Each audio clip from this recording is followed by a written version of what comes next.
Alright guys, so I figured I'd do some bait making videos. I don't know how the lighting is down here. It's probably not the greatest. Hopefully we'll be able to get something on camera. So I have an order for black senkos, pure black, no fleck. So I'm just going to show you the recipe I use for senkos. The fall rate is like exactly the same as a Yamamoto, so stay tuned. So the first things first, I'm doing 40 senkos for a friend of mine actually. So for 40, it's probably going to take me about 12 ounces of plastic is my guess.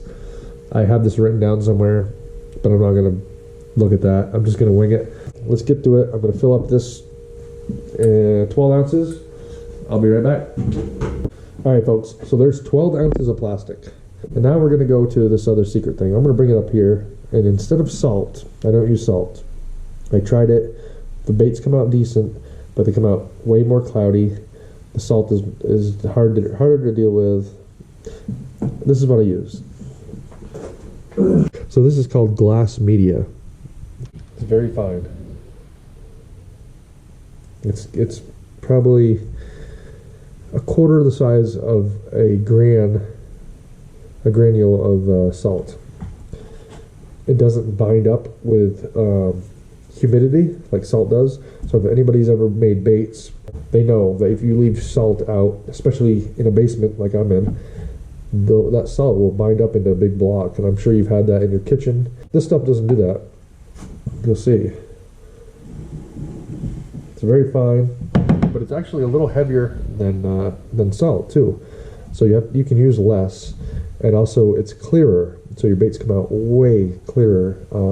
I can do almost a clear bait senko and still have it sink just like a regular senko. So in 12 ounces of plastic, I actually do 6 ounces of this stuff, which is really heavy.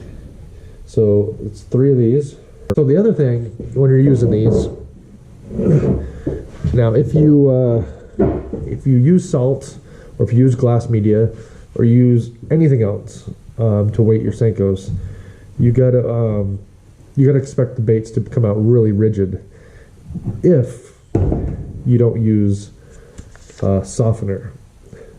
So you guys got to use softener when it comes to senkos when you put that much salt or glass media in, because it stiffens up the bait, and you want that kind of, you want that bait to be able to do this. So every 8 ounces, we'll do this. Every 4 ounces of plastic I use for senkos, I use 1 ounce of softener. So I put in 12 ounces. That's 3 ounces, right? There we go. There's 3 ounces of softener. Give it a good mix. And this stuff's really heavy. You can see it. But it suspends better than salt also. It might be heavier, but it suspends better, which is kind of weird. So we're still in the first minute and a half worth of heating up the plastic. I figured I'd just show you what I'm using for colorant. The label fell off of this, but this is black. I think it's like, it might even be an 8 ounces of colorant. This is from Do It Molds. Do It Molds has been great. I got a lot of stuff from them. A lot of lead molds, a lot of plastic molds, supplies, glitters, stuff like that. They have some great products. So if you guys want to get into it, it's super easy to do this. There's a small learning curve. Once you get used to it, it's not too bad. I mean, I can do it. So, but this is just black. It's the simplest color possible. So that's your minute and a half right there. So we're just going to add about 10 drops of this black. It's super concentrated. I'll show you.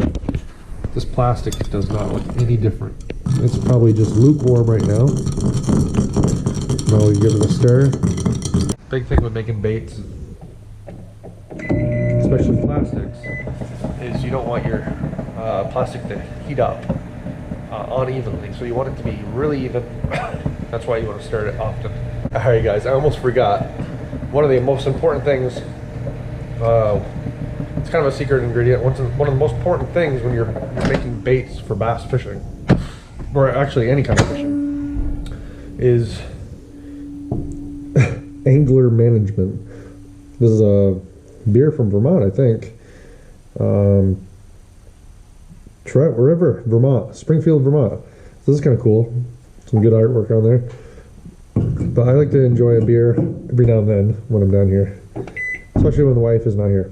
So now we're 2.5 minutes, or no, sorry, 3.5 minutes in, and we're actually seeing a little difference here. You guys can see it's a little bit, it's like an off-white, clearish. You guys can't see it. I'm trying to look through it. It just looks bright white to you guys, but it's starting to get a little bit of syrup consistency. So I'm going to give it another stir. And obviously, the thicker your plastic gets, the better your glass media suspense, because it's thicker. And obviously, suspense thicker. Okay, so I guess what we're going to do is show you the mold. These are the Do It molds. Yamamoto Senko 5-inch. So these are an exact replica of the Yamamoto Senko. So Do It Molds has an exclusive deal with them to have the exact pattern. So a lot of customers want the exact same bait. Even though I've had other Senko molds, stick bait molds, in the past that are different, and they're usually so slightly different it doesn't really matter much. But a lot of customers like that, and that's kind of important. So I'll open it up and show you. They make 4 at a time, and I have 3 of them, and I make 12 baits at a time. I'm gonna get more, and I'm gonna get an injection molding machine too, so I can do even more, because I get really busy, and saving time that's what it's all about. Check this out. It's been for like 3.5 minutes total. So now it's starting to get gloppy. Let's see, it's starting to get gloppy. You guys can see that coming off. I'm going to go ahead and give that a stir. It's still not there. So what happens with plastisol? So what happens is it's really milky. It's almost just like milk. Consistency, the look of it. Then as you heat it, it starts getting thicker and gloppy, like I'd say maple syrup, and then it gets to like consistency of, I'd say, pancake batter. And then when it gets even hotter, it goes back down to like maple syrup. So when it goes back down to maple syrup is usually when about you want to start using it. So now, since it's pancake consistency, now we're going to go at 30-second increments in the microwave instead of a minute, because you don't want to scorch your plastic. So what will happen if your plastic scorches? It'll turn yellow or brown if you really scorch it. And that's going to change your color of your baits. Not only does it change the color of the baits, which customers are going to get pretty pissed off about, is also, it's going to make them smell burnt, and you don't want that. So you work hard to make good baits and put the right scent in them. You don't want them to smell like campfire. So unfortunately, I'm not wearing a mask today just because I'm talking to you guys. But this, a great idea. You guys are going to want to use this. I won't do it today just because I'm talking to you guys, but I nearly almost always use this. Sometimes if I'm only making one little batch, a couple shots worth, I won't do it. I'll just kind of like, look the other way a little bit, and I won't breathe stuff in. But this thing is a necessity. And thank my wife for this, because she's always worried about me. She bought it for me. Glass media is really suspended in it now. You guys can see it. And that's about as clear as obviously crystal clear will never work because all the additives you have to use. But we're gonna go. You guys can hear it. That crunch of the glass. Go 30 seconds more. So one other thing is with glass media, if you touch it with your fingers, it might stick to your fingers because your oils on your fingers, whatever. It sticks to your fingers, and you might accidentally touch near your eyeball. It's very important not to do that because that glass can get in your eye, and it really hurts. It's hard to get out. It's like sand, but more abrasive probably. So it's not good. I did it the first time I ever used this stuff, not thinking. So now what I'm going to do, I'm going to pop the top off this, and I'm going to add about 10 drops. 1, 2, 3, 4, 5, 6, 7, 8, 9, 10. Oh, one more went in there, but with black you don't have to worry about it. And then you give it a stir. You can see that it's black, but it looks gray. It's just because without salt, these things stay a lot more clear. But it's pretty dark, so we're gonna probably put some more black in it after we get it melted down a little bit more. Let me show you guys what I use for an injector. So this is the injector. It's a big guy. It's an 8 ounce. It's rugged. I got it off basstackle.com. I did have a small one that was like a 4 ounce that I got off Do It Molds. I wouldn't suggest the 4 ounce. It's kind of flimsy. Oh, there it goes. And this thing doesn't lock, so your end cap won't lock. And the reason why that's bad is because when you're pushing out some material out of it, the cap will pop off and your stuff will go all over the place, or this will fall into your Pyrex bottle and it'll be covered. And it's not like the end of the world. All you do is like wait for it to cure and then peel off the stuff and start again. But it's just another step that takes you time. These little pins lock it into place, and it's just much more rugged. To keep my molds closed, to keep these molds tight, you got to use clamps, or what you'll flash out your baits. So flashing obviously means things done. Flashing out means the material get forced out of the cracks where the mold comes together with pressure. So you push down your plastic, and if you don't have it clamped tight enough, that plastic will find a way out and spread out, and you'll get a senko with basically wings all the way down the side of it. And they're still usable. You can trim them, but I won't never sell that to customers. That may be something I just throw in a pile for myself, because to me they don't make a difference if they're flashed out like that. But you don't want to sell them to customers, obviously. Well, there you go, all clamped up, nice and tight. Stuff won't come out of there. So I can tell this is like really good right now. And actually, since the plastic has got hotter and thinner, see how it comes off like syrup again. All right, so what we're gonna do now, our plastic is ready, and I'm gonna try to be a little bit about it. I'm gonna stir it. So we got the plastic, and I'm actually going to pour it into here. I want to stir it. Stir it actually a little bit.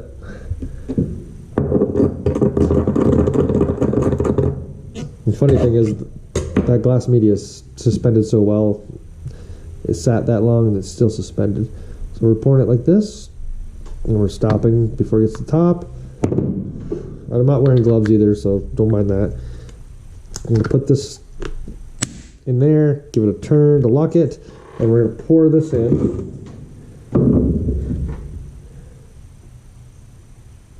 until you feel the pressure, and you just let go. Go to the next one. Push slowly until you feel it pressure. Lift it up again. Push slowly until you feel the pressure. There it is. And now you want to fill up your sprues, so when it does cure, you won't run out of plastic and get some air holes and voids. I'll just show it to you quick. So that I go overflow with that. Overflow. Just so when it does, what happens is it dries and it pulls a little extra. You'll see some divots where it's pulling some extra material. You want to overflow it, that way you don't run into short shots and stuff like that. So obviously I'm going to do 12 senkos at a time. I'm letting it cure a little bit. You can pull them out pretty quickly, especially on your first shot. Your first shot tends to cure quicker because your molds are cool. But every shot after that, it'll take a little bit longer, and because the mold will be warmer, so it won't cool as quick. Gonna pop these off. And what to do?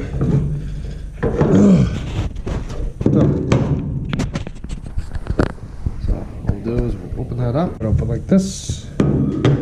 So that's your senko. It's really loud and super hard with one hand. Like I said, we're gonna pop this open, and here's some more. So it's literally, I mean, those all look good actually. Those ones all look good. So that's 4. So 2 bad ones out of 8. So we have 6 senkos, which I don't know how much those are in a store. Outrageous money. But I'm telling you, those things are just like a Yamamoto. So if you follow that recipe, you're gonna really love it. So I want to show you a little divot that I'm talking about. One out of 4 of these have a divot. You guys can see that easily. I can see it on the screen right here. That's one of the little sinkholes, and that's from the material kind of cooling and then creating a little void there. So that's basically how you do a senko. And then I take a razor blade. I put these down here like this. And then I take a razor blade. And I cut them. And there you have it. There you have it. Super simple. I just wanted to show you guys how it's done, how easy it is, and you guys should all do it. I mean, anybody that goes through plastics like I do, I go through a lot of plastics during tournament fishing. So I can tell you guys this, and I'm not joking around or nothing. I have not bought a pack of plastics for fishing, I think, roughly 8 years. Alright folks, I want to go over what I did today in detail. I'm out on my deck right now. It's a little bit better lighting, or a lot better. So in detail what I did is I did 12 ounces of plastisol. I did 6 ounces of glass media, which weights the senko down, substitutes the salt. I did 3 ounces of softener, which makes your bait more subtle. Not subtle, but subtle. You know what I mean. Softer. How about that? And that's all I put in it.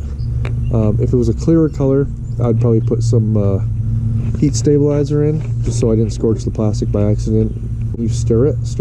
You put it in for like a minute and a half, depending on the wattage of your microwave. You got to remember that. If you got a stronger microwave, you might have to just cut it down to a minute, 30 seconds. Ooh, a little sunny out here. So you just got to experiment with that. Once you get used to it, then you'll know your times. And then you drop it down. Once your stuff starts getting a little bit thinner, your plastic a little bit thinner, then you drop it down to 30 seconds at a time. And once it gets back to like maple syrup consistency, give it a last stir. You can put your colorant in it, or you can put your colorant in before if you want, but then you're ready for pouring. This is no joke. I have not bought jig heads, drop shot weights, or any kind of plastic in, I think, just over 8 years, which I can't imagine how much money I saved. But I'll show you. I mean, this literally is, since I've been doing my own baits, doing bass tournaments, I mean, you can tell I do alright. You can tell I do alright bass fishing. And apparently my cat really wants to know about it. What are you doing, buddy? I mean, we got lots of plaques in there. Lots of stuff. So all I'm saying is you can do your own baits. Super simple, super cost effective once you get into it. The initial cost is obviously a bit, pretty decent, but once you get into it and you can sell them to friends just to kind of compensate with that cost, it's amazing. Just do it. Simple. I'll do more videos in the future, but alright guys, thanks for watching.